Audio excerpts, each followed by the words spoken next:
આત્મનિર્ભર ભારતને વેગ. ગાંધીનગર મેયરના હસ્તે ભવ્ય શોપિંગ અને ફૂડ ફેસ્ટિવલનો શુભારંભ.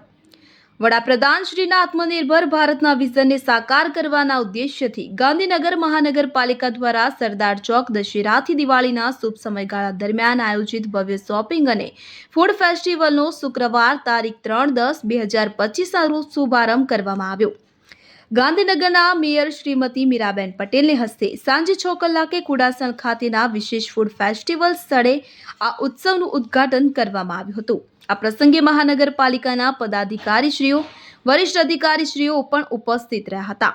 આ ફેસ્ટિવલનો મુખ્ય ઉદ્દેશ્ય સ્થાનિક અર્થતંત્રને ગતિ આપવાનો અને સ્વદેશી ઉત્પાદનનો તેમજ ગૃહ ઉદ્યોગોને નગરજનો સમક્ષ પ્રદર્શિત કરવા માટે એક વ્યાવસાયિક પ્લેટફોર્મ પૂરું પાડવાનો છે.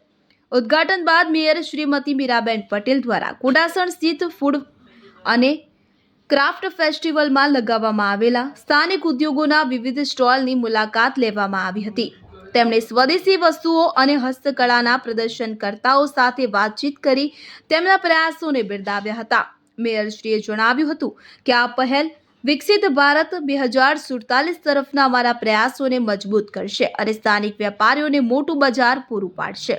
ફેસ્ટિવલને 2 મુખ્ય ભાગોમાં વહેંચવામાં આવ્યો છે, જેમાં શોપિંગ ફેસ્ટિવલ તો આ પહેલ ગાંધીનગરના મુખ્ય 3 વિસ્તારો એટલે કે સેક્ટર 21, 24 અને કુડાસણમાં શરૂ કરવામાં આવી છે કે જ્યાં દુકાનદારો ગ્રાહકોને વિશેષ ડિસ્કાઉન્ટ આપી પ્રોત્સાહિત કરી રહ્યા છે.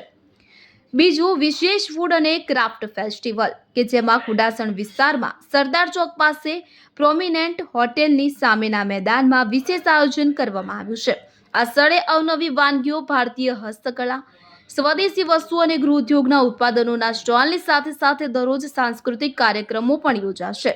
ઉદ્ઘાટનના પ્રથમ દિવસે ગાંધીનગરના સુપ્રસિદ્ધ રામસખા મંડળ દ્વારા ભવ્ય સાંસ્કૃતિક પ્રસ્તુતિ રજૂ કરવામાં આવી હતી, જેણે મોટી સંખ્યામાં ઉપસ્થિત નગરજનોનું ધ્યાન ખેંચ્યું હતું. મહાનગરપાલિકા દ્વારા આ ફેસ્ટિવલ સ્થળને સુંદર લાઇટિંગ વડે શણગારવામાં આવ્યું છે, જેણે આ સ્થળને નગરજનો માટે સેલ્ફી પોઈન્ટ તરીકે પણ આકર્ષણનું કેન્દ્ર બનાવ્યું છે.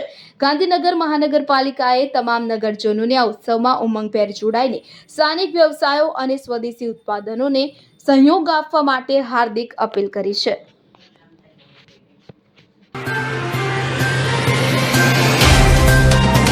तो व्हाट्सएप, ट्विटर, फेसबुक, इंस्टा जहाँ भी आपका अकाउंट है, इसे शेयर बटन के द्वारा वहाँ पर शेयर करें.